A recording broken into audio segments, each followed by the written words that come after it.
Vamos seguir aqui com o Carlos Frederico Guazelli. Deixa eu apresentar o Carlos para vocês aqui, bacharel em Ciências Jurídicas Sociais pela Faculdade de Direito da Universidade Federal do Rio Grande do Sul. Foi defensor público do Estado do Rio Grande do Sul, exerceu o magistério superior por cerca de 30 anos nas faculdades de Direito do Instituto Ritter dos Reis, da Unicinos, da PUC do Rio Grande do Sul, além da Escola Superior do Ministério Público do Rio Grande do Sul, e Escola Superior da Defensoria Pública também do Rio Grande do Sul. Foi membro e coordenador da Comissão Estadual da Verdade do Rio Grande do Sul e é articulista do site Sul 21. Obrigado, Guazelli, pela sua presença. É uma honra te receber aqui. Eu queria começar pedindo para você dizer um pouco para a gente, contar um pouco da Comissão da Verdade aí do teu estado que você participou, como foi e quais são os frutos dessa comissão hoje para o estado do Rio Grande do Sul. Epa, ele teve uma oscilação aqui, mas já voltou. Guazelli, passando para você. Tá bem. Em primeiro lugar, eu gostaria de te agradecer e agradecer também aos diferentes coletivos, no meu caso, das defensoras e defensores públicos pela democracia, mas também a Associação dos Juízes pela Democracia, a BJD, a DGJC, enfim, essas entidades todas das carreiras jurídicas que lutam pela democracia, e a ti pela feliz ideia de proporcionar esses diferentes encontros aqui, nesse formato de meia hora, para falar um pouco sobre o golpe de 64, que está comemorando 60 anos, e a ditadura de 21 anos, que se instalou em seguida, e que, segundo um trabalho meu que vai ser publicado agora, teima em não terminar, né? Parece que ainda não terminou completamente. Bom, quando é muito importante que as pessoas saibam, porque existe uma certa versão muito cara aos militares, à direita militar, enfim, à direita troglodita que está aí, de que os militares só apoiaram o golpe parlamentar que afastou a presidenta Dilma por causa da Comissão da Verdade. Isso significa, as mulheres conhecem bem isso, culpar a vítima pelo estupro, né? O Brasil foi condenado pela Corte Interamericana de Direitos Humanos, no chamado caso Lund, um caso movido por uma família que teve pessoa morta, desaparecida, na chamada guerrilha do Araguaia, foi condenado, entre outras coisas, a fazer uma comissão da verdade. Por isso, a presidenta Dilma mandou um projeto de lei. Foi lei do Congresso que criou a Comissão da Verdade.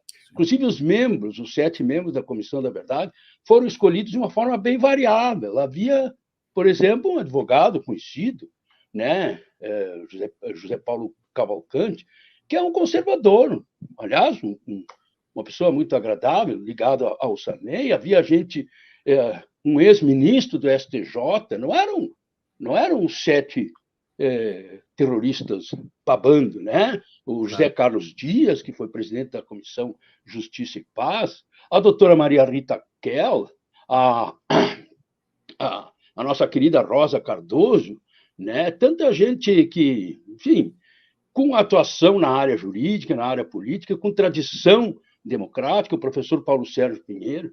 Bom, e quando foi criada a comissão, eles tinham uma tarefa enorme de fazer o levantamento, recolher depoimentos e documentos sobre as graves violações a direitos humanos ocorridas no Brasil, e tinham para isso 2 anos. Depois o prazo foi até aumentado em 7 meses. Então, eles pediram à presidenta Dilma que instasse os governadores a criarem, no âmbito dos seus estados, comissões oficiais para ajudá-la no seu trabalho. Aqui no Rio Grande do Sul, para ser bem rápido, e até porque não havia maioria para fazer por lei rapidamente, o governador Tarso Genro criou a Comissão Estadual da Verdade do Rio Grande do Sul por decreto. Então, nós tínhamos, e eu fui um dos 5 escolhidos, e fui escolhido desde o início, pela gentileza dos meus colegas, para ser o coordenador, possivelmente porque eu conhecia praticamente todos os outros e eles não se conheciam. O governador, então a gente tinha os poderes que o governador podia nos dar como chefe do executivo. Nós não tínhamos, porque não fomos criados por lei, como a Comissão Nacional tinha, poder de requisitar documentos dos outros poderes, do Legislativo, do Judiciário, o que não foi problema. Nós pedimos algumas coisas para o Tribunal de Justiça do Rio Grande do Sul, para a Assembleia Legislativa, e fomos atendidos. Então, nesse período, nós fizemos 9 audiências públicas, nós fizemos mais do que isso, bem mais do que isso, audiências lá na comissão. Nós temos 81 depoimentos de 62 pessoas. Por que essa disparidade? Porque há algumas pessoas que prestaram depoimentos públicos, em audiências públicas, e também mais detalhadamente lá na comissão. Recolhemos, então, centenas de documentos e fizemos um relatório bem minucioso das violências que aconteceram aqui no Rio Grande do Sul, de agosto, presta bem atenção, Conde, de agosto de 61 até 85, o final da ditadura. Por que agosto de 61, antes do golpe? Porque aqui no Rio Grande do Sul... Brizola aí, né? Isso. No episódio da legalidade, que atrasou quase 3 anos o golpe, quando ele resistiu à tentativa de golpe parlamentar, já estava na moda golpe parlamentar naquela época, para não deixar o Jango assumir, depois da renúncia do Jânio, ele levantou o Rio Grande, requisitou uma rádio muito potente, aqui que existe até hoje, fez a rede da legalidade, incendiou o Rio Grande do Sul, as pessoas foram para a Praça da Matriz, tinha permanentemente 10 mil pessoas nas ruas aqui. Aliás, as forças do Rio Grande do Sul estavam... Isso, a Brigada Militar do Estado, que era a força pública, então, que na época não havia sido federalizada ainda, como os militares fizeram depois, e muitos servidores públicos, policiais civis, professores, etc. Só que o Brizola perdeu a eleição, não tinha reeleição, e as oposições, né, os partidos de direita, se uniram com uma candidatura forte do Hildo Meneghetti e ganhou a eleição no ano seguinte. Portanto, os militares, especialmente os brigadianos, mas os servidores públicos também, estaduais, civis, já vinham sendo perseguidos desde 63, desde antes do golpe. Por isso, nós começamos a ouvir pessoas ainda sobreviventes sobre essa repressão pré-64, ou anunciadora de 64. Bom, e fizemos algumas ações junto com a Comissão Nacional. Nós tínhamos um plano de trabalho que algumas coisas eles investigavam diretamente, como, por exemplo, a morte do Jango, ou casos da Operação Condor, e aí nós... Ô, Guazelli, você está falando tanta coisa importante aqui, e eu estou ficando muito curioso, sem perder o fio da meada e sem querer te interromper, só claro. Perguntar o seguinte: a comissão do Rio Grande do Sul, as comissões estaduais, elas trabalhavam conjuntamente com a Comissão Nacional ou eram trabalhos independentes? E por exemplo, no caso do Jango, a comissão estadual que forneceu o material para que a Comissão Nacional também incorporasse no relatório? Não, a tua pergunta é muito boa, porque era a isso que eu me referia. Na maioria das nossas apurações, nós atuávamos sozinhos, digamos assim, porque a Comissão Nacional estava fazendo o seu trabalho aí no país inteiro.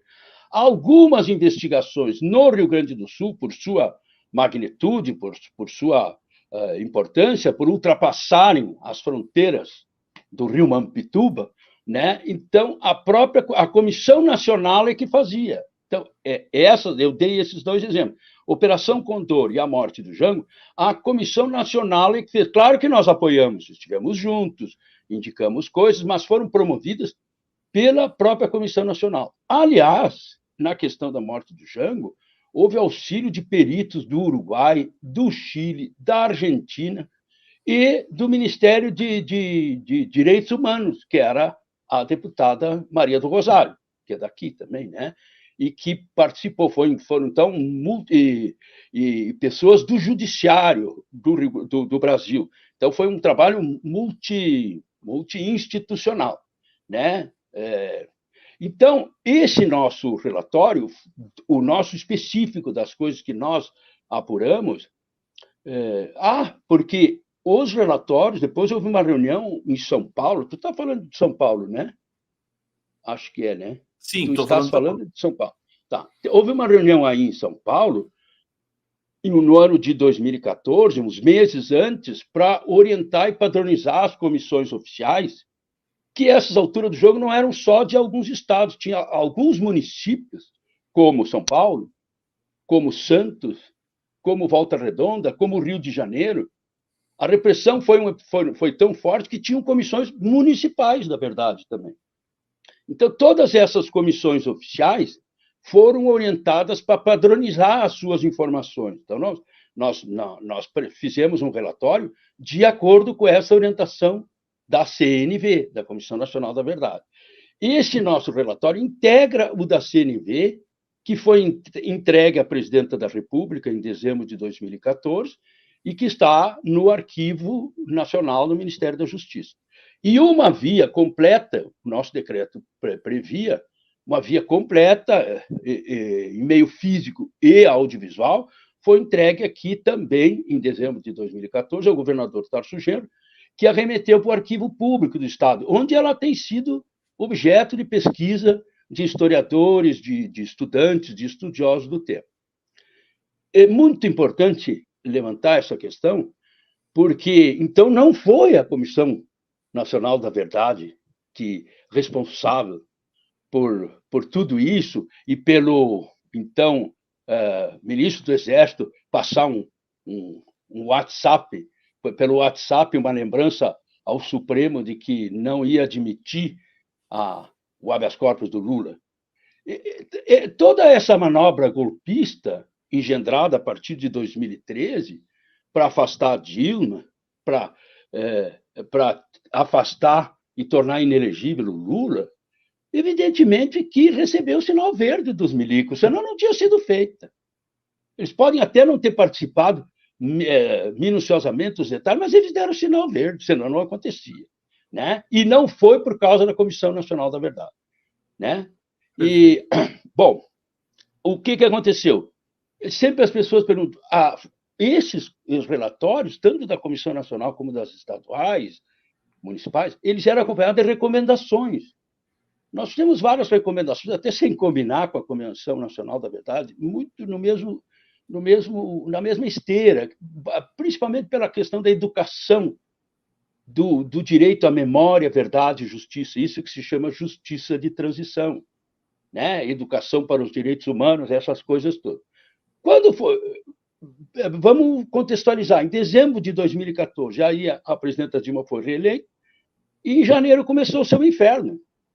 Nunca mais se falou em relatório da Comissão Nacional da Verdade, porque a questão que estava em debate era a questão econômica, era se a Dilma ficava, se não ficava, e não vamos esquecer, querido Guazelli, também da participação da nossa imprensa, né, convencional, inclusive no Rio Grande do Sul, nós temos aí também a afiliada da Globo, que também colabora muito com essas questões aí, golpes, a RBS, né? Agora, deixa eu só te fazer uma pergunta sobre... você falou da Comissão Nacional, dela não ter sido a responsável, que seria o que é equivalente a culpar a vítima, evidentemente, é uma coisa até constrangedora, né? Como é que você recebeu a opção da Presidência da República, nesse momento, de não chancelar ou estimular a memória de 64? Se você acha que... Como é que você interpreta isso? Apesar do que a sociedade civil, né, inclusive, está, acho que como nunca antes, lembrando desse momento. Como nós aqui. Como nós aqui. Bom, eu acho que isso é só um atestado. Bom, eu respeito muito a habilidade e o conhecimento político do presidente Lula. Certamente ele não é infalível, mas ele conhece. Há um ditado aqui: ele conhece os bois que lavra. Ele conhece os bois com os quais ele lavra. Conhece. Isso é um atestado da fragilidade da nossa democracia. Eu tenho muita saudade, porque sou muito ligado pessoalmente, me considero um modesto pupilo do José Paulo Bisol, uma pessoa que um dia o Rio Grande e o Brasil vão ter que render a merecida homenagem, um intelectual, Foi um homem de candidato ação, a um homem de vice uma do Lula em coragem. 89.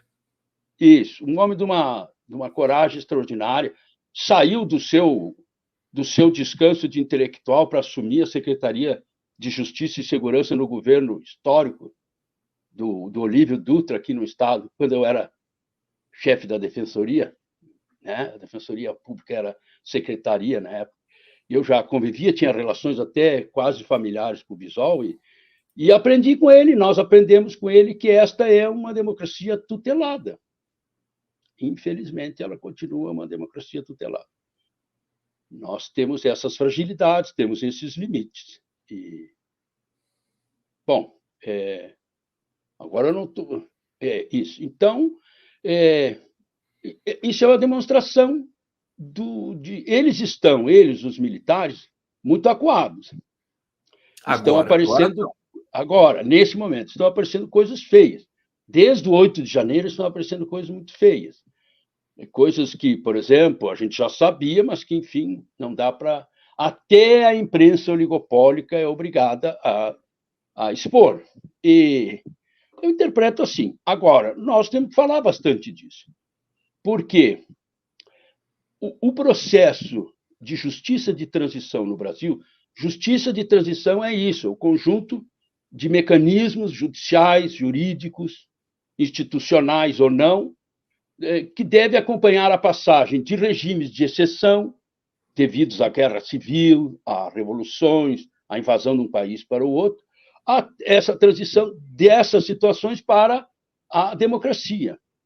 Então, por isso é que esse é um conceito novo e muito importante do direito penal internacional, do direito humanitário.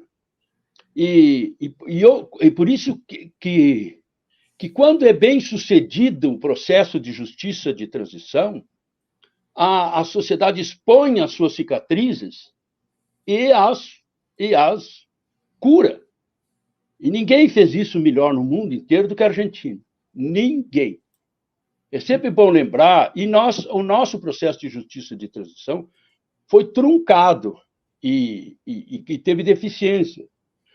Só em 1995, 7 anos depois da Constituição de 88, que é o grande marco da redemocratização do país, no governo de 95, acho que é o governo do Itamar ainda, eu acho, o do Fernando Henrique, não sei. Qual ano? 95? 95. 95 já era FHC.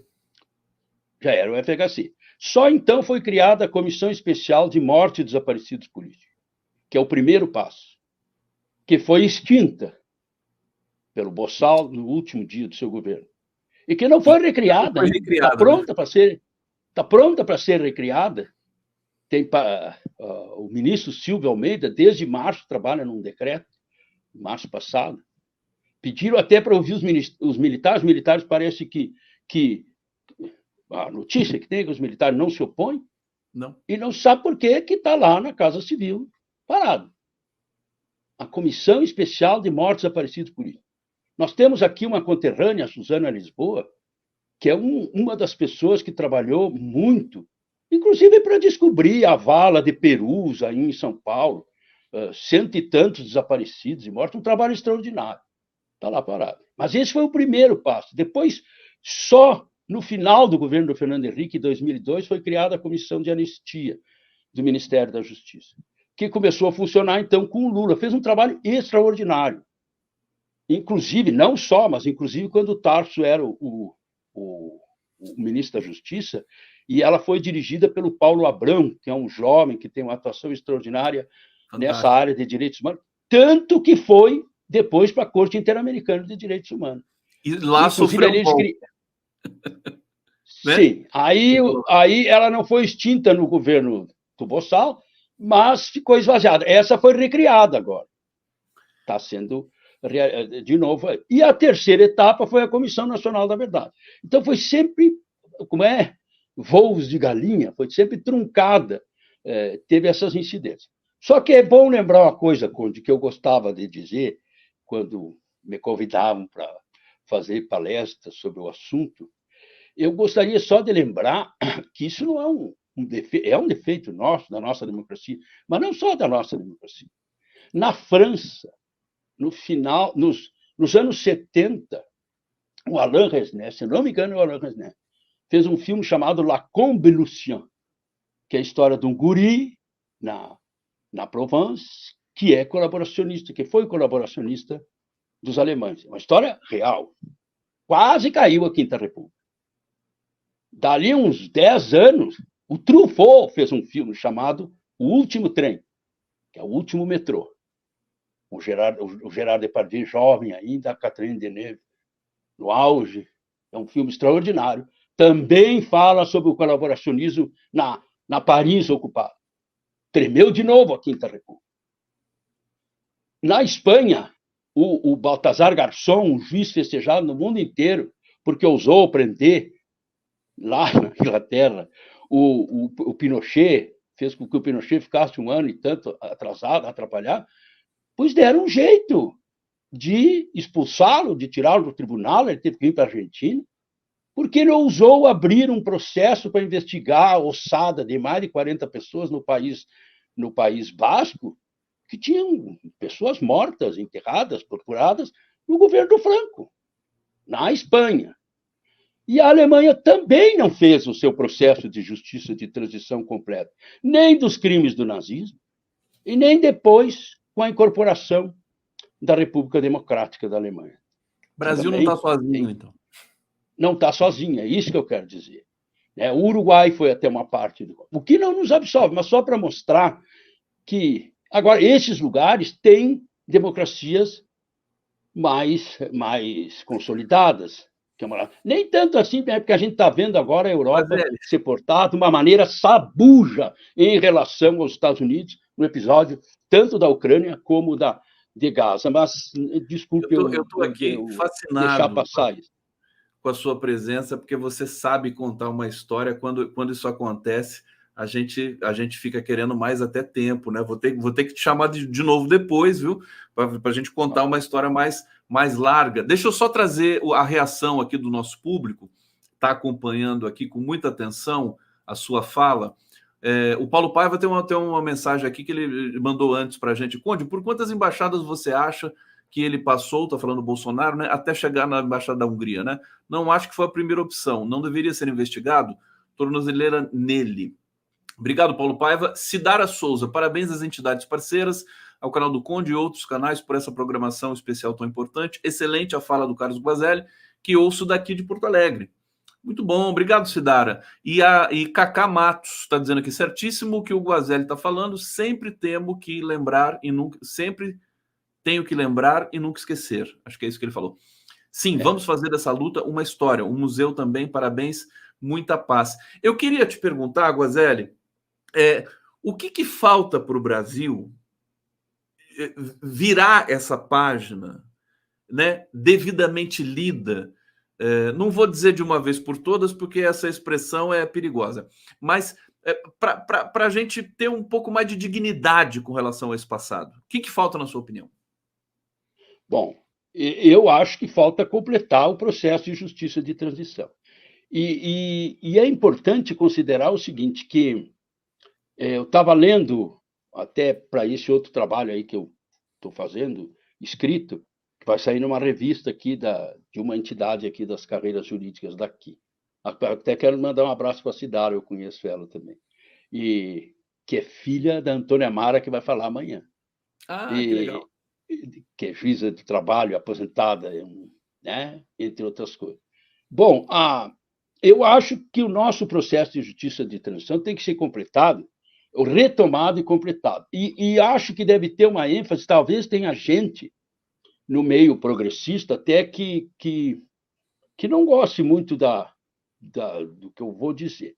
Porque eu acho o seguinte, o que eu estava lendo ontem é que uma das coisas que empareda os militares no Brasil de um lado, o corporativismo, o enorme corporativismo, o espírito de corpo, l'esprit de corps, ou, no caso, o espírito de porco, bom, tem farda, eu tenho que defender. E esse é um ponto que eu quero colocar. Todos os estudiosos da matéria, as pessoas que, como nós, recolhemos depoimentos de história oral, eu tenho um filho historiador e um irmão historiador, eu não posso errar nisso aqui, eles podem dizer que aquilo não era história oral, mas, enfim, os depoimentos dessas pessoas que foram vítimas, que foram testemunhas e até autores dessas graves violações de direitos humanos. Nós, pessoalmente, recolhendo deles isso, e pelas leituras que temos, né, dos estudiosos do período, uma das conclusões que se tira é que a comunidade de segurança e informações ela era formada principalmente por militares, mas não só por militares. Havia empresários, havia até delinquentes comuns, né? Policiais civis poucos, mas havia.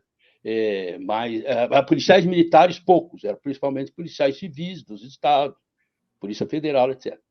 Mas, de qualquer maneira, era muito pouca gente. Então, vamos pegar as instituições militares, o Exército, a Marinha, a Aeronáutica e até as forças públicas estaduais. Era uma minoria absoluta que atuava, que sujou as mãos torturando. Bom, uma coisa é a responsabilidade política, a responsabilidade histórica dos militares com o golpe de 64 e com a ditadura, e com os 21 anos. Isso é uma coisa. Nós estamos falando das graves violações aos direitos humanos. Essa cicatriz aberta que está sangrando e que precisa ser fechada. Deveria ser do interesse. Nós teríamos que ter a capacidade, a habilidade de convencer lideranças militares, ou se nós tivéssemos uma direita, hoje nós não temos nenhuma direita civilizada, civil, para conversar, mas esse seria o caminho, convencer essas pessoas de que é do interesse do resgate da honra e da história das Forças Armadas Brasileiras, que, afinal, tem páginas ruins, mas tem páginas muito bonitas, como é a página escrita pela FEB na Itália, combatendo o nazifascismo, né? Jovens, muitos deles nordestinos, muita gente aqui do Rio Grande do Sul também, mas aqui a gente passa algum frio. Muita gente do Nordeste, passando um frio terrível na Toscana para enfrentar a metralha de um exército super treinado. E fizeram um papel bonito lá, e morreram lá muitos. Então tem uma página bonita, é defesa da democracia também. Então, deveria ser, se nós costurássemos isso, de maneira a não identificar militar com torturador, militar com repressor, entendeu? Bom, porque em todos os países, eles vão continuar existindo. E nós queremos que eles sejam profissionais e voltem para os quartéis. Então, deveria ser do interesse deles. Não, olha, isso aí, o Paulo Malhães, nós não temos nada com esse cara. O Brilhante Ustra, nós não temos nada com esse cara. A maioria de nós não era como eles. E não era mesmo. Entendeu? Então, por isso que eu digo, pode ter gente que não goste do que eu diga, mas é isso. Desculpa. Perfeito. Não, eu acho que isso tá devidamente ensaiado, porque esse episódio do 8 de janeiro já fez com que a cúpula militar quisesse justamente apurar, né, esses malfeitos e esse golpismo para se diferenciar, né? Eu acho que assim, está ensaiado, pronto para ser em algum momento, quem sabe, talvez você aí com essa leitura que você fez do presidente Lula, né, que conhece muito bem com quem ele está lidando, né, o Lula esteja pagando um custo político agora com relação à esquerda ao, né, bloquear a memória oficial do governo com relação a 64, mas mais para frente acho que ele pode lograr êxito aí e trazer essa questão para a gente. Guazelli, eu quero te agradecer imensamente. Conversar com você é um privilégio, uma felicidade. Muito bom você estar aqui, uma figura admirável, coletivo Defensoras e Defensores pela Democracia. Faltou muita coisa para a gente falar, eu vou ter que te chamar aqui em outro momento. Até para eu te contar a minha relação pessoal e familiar com esse assunto. Com esse assunto. Com esse tema. Com esse assunto. Perfeitamente. Vamos combinar. Assim que a gente que eu terminar aqui, eu já vou marcar com você, mas infelizmente agora a gente tem que encerrar porque nós temos. Fico às tuas ordens. Tu tem lá os meus contatos. Eu me sinto muito exilado às vezes aqui, né? Tem gente que diz que a gente está aqui embaixo. O universo não tem baixo. Nós estamos no sul, mas às vezes parece que a gente está meio meio exilado aqui, né, e aposentado ainda por cima. Estou às tuas ordens integralmente.